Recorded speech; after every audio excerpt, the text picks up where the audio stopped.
안녕하십니까 머니텐TV 구독자 여러분, 센장 김영렬입니다. 자, 7월 14일 투자 디톡스 시작하도록 하겠습니다.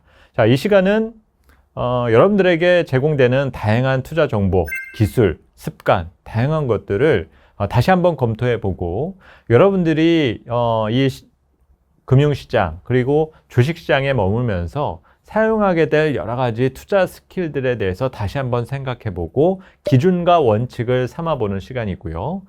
안 좋은 투자 습관을 버림으로써 좋은 습관을 뿌리내리기 위한 그런 시간이라고 보시면 될 것 같습니다. 자, 오늘 여러분들과 같이 얘기를 나눌 주제는요, 제목에서 보시는 것처럼 고릴라 게임이라고 표현이 되어 있습니다. 도대체 이거는 무엇인가 생각하실 수 있는데요. 최근엔 제가 그동안 공부를 해왔었던 책들을 중심으로 여러분들에게 많이 설명을 드리고 있는데, 제가 인상 깊게 봤었던 책, 과거에 봤었던 책이고 최근에도 한번 다시 읽어봤습니다. 이 고릴라 게임이라고 나와 있는 책이고요. 꽤 오래된 책이에요. 그리고 사실 이 책은 98년 2월에 나왔었던 책이고요. 지금은 아쉽게도 국내에서는 절판이 됐습니다. 그래서 아마 중고서적에서 조금 찾아보셔야 될 필요가 있는데, 이 책은 과연 또 무엇을 담고 있는지, 바로 성장주를 투자하는 데 있어서의 원칙과 그리고 대응 전략과 요령 등을 알려주는 그런 내용입니다. 98년 2월이니까 언제였나요? 바로 IT 거품이 생기던 시절에 나왔었던 책이거든요. 그런 만큼 당시에는 PC 시장의 성장성, 그리고 인터넷 시장에 대한 성장성을 초점에 맞춰서 이 책이 다뤄졌습니다. 그러니 상당히 오래된 내용이니까, 오래된 이런 책 내용에서 무슨 신기한 것을 내가 찾을 수 있겠어? 생각할 수 있는데요. 근데 제가 이 책을 다시 한번 읽어보니까 약간의 용어의 변화만 있을 뿐, 성장주 투자는 98년도나 지금이나 그렇게 크게 다르지는 않더라는 거죠.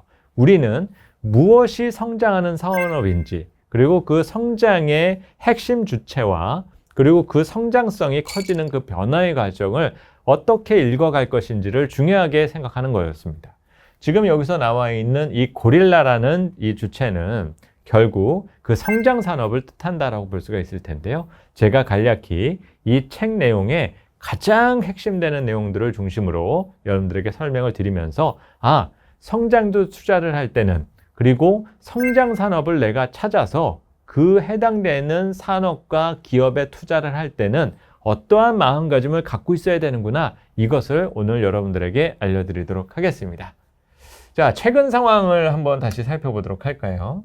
최근 상황을 살펴보면 여러 가지 부정적 얘기들이 좀 많았었어요. 경기 침체 온다라는 얘기도 있고, 금리가 이런 식으로 높으니 이제 큰일 났어, 이제 경기 침체는 곧 올 거야, 일자리도 사라져 갈 거야 라는 것들을 상당히 걱정을 많이 했습니다. 그러면서 우리는 어땠죠? 이런 다양한 요소가 성장 산업에 꽤 부정적으로 영향을 줄 거다라는 것을 엄청나게 걱정을 해왔었습니다. 그런데 2023년 상반기를 돌아보면 어떻습니까? 물론 모두 성장 산업만이 올라갔다라 볼 수는 없는데, 2차 전지, 반도체, AI 반도체 등과 같은 그 성장의 핵심이다라고 말하는 것들의 주가 수익률이 우수했었다라는 거죠. 그러면 그동안에 우리는 경기 침체 온다라고 그러고, 특히 금리가 이렇게 높으면 성장주는 투자하는 거 아니래, 같이 투자해야 되는데 배당주 사래, 이런 얘기들을 많이 서슴없이 하다가 결국에는 지금 성장 쪽으로 이게 상황이 바뀌어가고 있으니 이걸 어떤 식으로 해석하게 될 거냐라는 거죠. 그렇다면 단순히 주가가 급등한 것뿐만이 아니라 성장 산업의 등장이 가져다주는 우리 실물 경제의 변화, 여러 가지 생산성에 대한 부분을 향상시키고 무엇인가를 대체해주는 효과를 누릴 수 있기 때문에 그 밸류를 그 기업들이 흡수해 주고 있다는 거죠. 그래서 이 고릴라 게임에서 이제 우리가 중요한 것들은 무엇인지 그 내용을 중심으로 다뤄보도록 하겠습니다. 자, 고릴라 게임은 과연 무엇인가? 여기서 말하는 이 고릴라라고 하는 주체는 바로 경제의 시스템과 실물 경제를 바꾸게 될 그 성장 산업을 뜻하는 것을 이제 고릴라라고 얘기를 하고 있는데요. 그런 성장 산업에 대한 등장을 우리가 뜻한다고 볼 수가 있고, 여러 가지 그 유사한 것들은 많이 있을 수 있다는 거예요. 가장 아래쪽에서 보시면 고릴라, 원숭이, 침팬지라고 제가 이제 표현을 해놨는데요. 이 내용은 이 책 내용에 그대로 있습니다. 우리가 뭐 고릴라라는 표현을 왜 썼을까? 그냥 상위 포식자라는 것들을 얘기를 하려면 그냥 사자라던가 고래라던가 상어라던가 그러면 되는 거 아니겠어? 이렇게 생각할 수 있어요. 그런데 그런 하나의 생태계에 있어 지금 삼각형이죠. 최상위 포식자에 대한 위치를 우리가 논한다라는 것은 성장 산업을 발굴하는 데 있어서는 별로 도움이 되지 않는다라는 것이죠.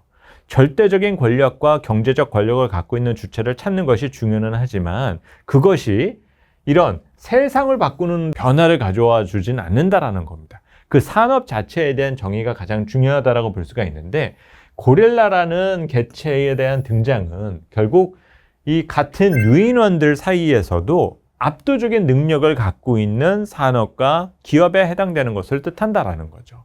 그리고 여기서 보면 원숭이다라고 이제 표현이 되어 있는 부분이 있는데 원숭이도 고릴라에 대항을 하기 위해서 쓰는 대항 수단이 있습니다. 어떤 대항 수단이 있을까요?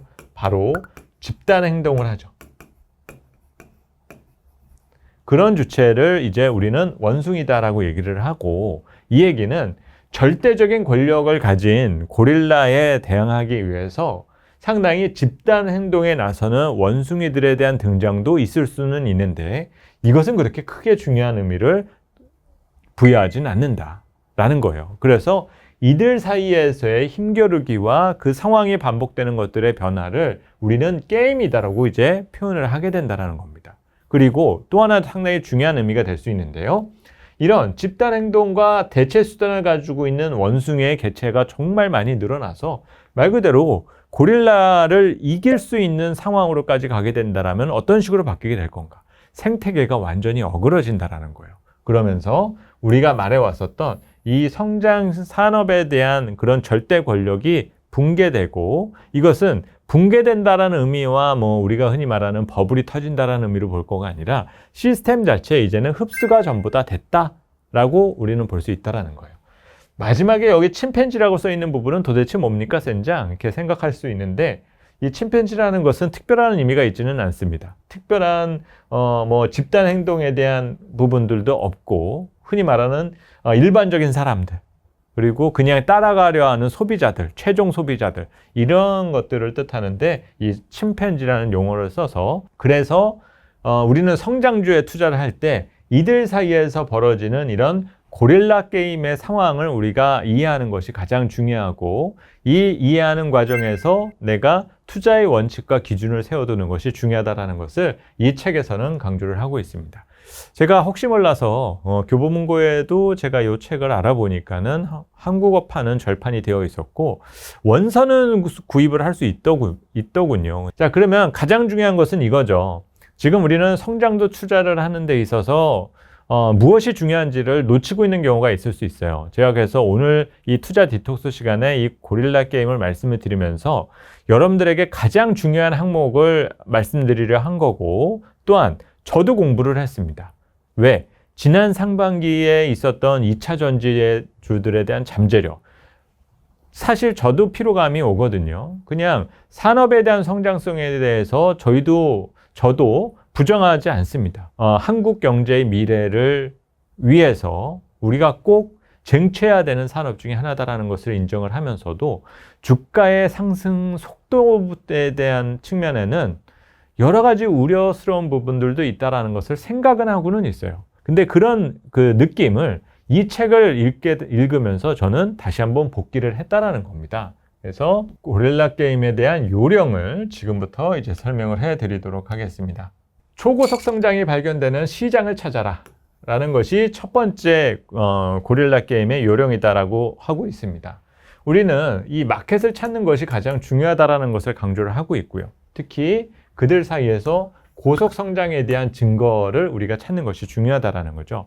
우리는 뭐 2차 전지 관련된 거나 또 반도체, AI 반도체와 관련된 부분에서 뭐 매출 증가라든지 수주 금액, 뭐 장비 투자라던가 캐펙스 투자라던가 여러 요소 등을 우리가 실제 숫자로서 확인을 하고 있어요. 여기서 제가 가장 중요한 것이 이겁니다.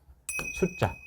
여기서 말하는 숫자는 이익을 뜻하는 것은 아니다라는 거죠. 시장 자체가 커지는 데 있어서 시작부터 돈이 이익이 폭증하는 그런 일은 그렇게 없어요. 우리가 뭔가 하늘에서 진짜 어디에서 땅을 팠는데 금이 나오지 않는 한 갑자기 이익이 늘어나는 그런 구도가 있지는 않다라는 거죠. 초기에는 항상 비용이 커질 수밖에 없고 적자에 대한 우려 등이 제기가 될 수 있는 건데, 문제는 그 사이에서도 분명 초고속 성장을 실제 우리가 눈으로서 찾는 것이 중요하고, 그것을 그 다음에는 믿는 것이 가장 중요하다고 볼 수 있다는 거예요. 그래서 고릴라 게임, 성장주 투자를 하는 데 있어 중요한 것은 성장이 발견되는 시장이 있는지 여부 등을 먼저 확인을 해라. 그리고 사람들은 뭐 이런 것이 모든 것들이 다 가능하다라고 얘기들을 합니다. 뭐 특히 바이오라던가 우리가 전체 인구 구성상 이제 노령 인구가 늘어가니까 결국에 10년, 20년에는 상당히 많은 무슨 약의 수요라든지 디지털 치료제에 대한 수요라든지 있을 수 있습니다. 그런 거 있는 것은 알아요. 그런데 여기서 제가 강조하는 것은 구체적인 숫자를 찾아내는 것이 중요하다는 거죠. 한 5년, 10년 후에 있을 거가 아니라 그 엄청난 성장에 대한 모습 등은 지금부터도 보여야지 정상이다라는 거예요. 지금도 안 보이는데 우리가 달나라의 착륙에 성공만 하게 되면은 우리에게는 새로운 성장과 길이 열리게 될 겁니다. 이렇게 말하는 것은 아무 의미가 없다라는 거죠. 그래서 성장주 투자에서 가장 중요한 것은 구체적인 숫자를 찾아내는 것이 중요하다. 그거를 첫 번째로 얘기를 했고요. 두 번째로 고릴라 후보를 바구니 형태로 담아라 라는 표현이 있습니다. 먼저 시장을 찾았다라면 그러면 그 시장 안에서 머무는 고릴라 등이 있을 거라는 거예요. 그리고 이 고릴라를 하나를 고를 것이 아니라 바구니 형태에 담아라. 여럿을 우선 갖고 있어야 된다는 거죠. 그러니까 지금 우리가 조금 걱정스러운 부분 중에 하나는 이런 거예요. 당연히 인플레이션 감축법으로 인해서 중국은 중국 거, 우리는 우리 거 이런 식으로 이제 생각을 할 수도 있지만 정말 2차 전지가 성장하는 산업이다라고 우리가 믿고 기다리려면은 바구니 형태로 그 후보를 다 같이 갖고 있는 거가 오히려 올바른 선택일 수 있다라는 거예요. 왜? 그 이유는 바로 다음에 등장을 하게 됩니다.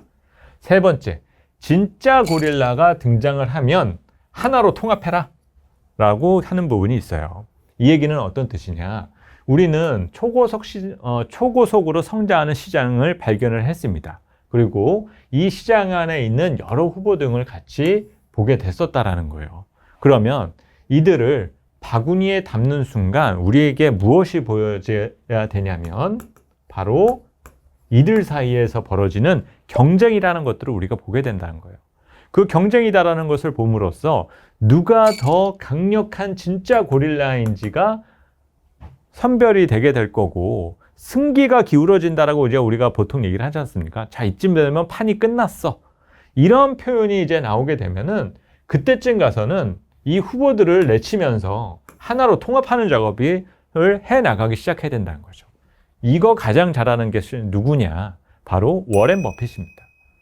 여러 포트폴리오를 가지고 있다가 된다 싶었을 때는 집중적으로 투자하는, 그래서 이익을 극대화시키는 것이 바로 워렌 버핏의 투자법이었었다라는 거죠. 지금 이런 내용이 그대로 지금 적용되고 있다는 것들 여러분들이 생각을 하셔야 되고, 다음 내용을 볼까요? 그렇게 해서 하나로 통합이 된다 하면 어떤 식의 다음 준비가 필요하냐? 저도 여기서는 조금 깜짝 놀랐는데요.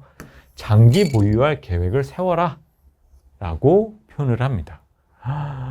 많은 사람들은 이런 엄청난 성장을 보이는 주식들, 최근에 에코프로가 100만 원까지 왔으니까 연초에 10만 원이었었던 주식이 100만 원까지 올라오고 난다라면 누구도 익절에 대한 유혹에서 벗어나기는 어렵겠죠. 그런데 과연 이들을 장기 보유할 수 있는 그 계획을 가질 수가 있을까?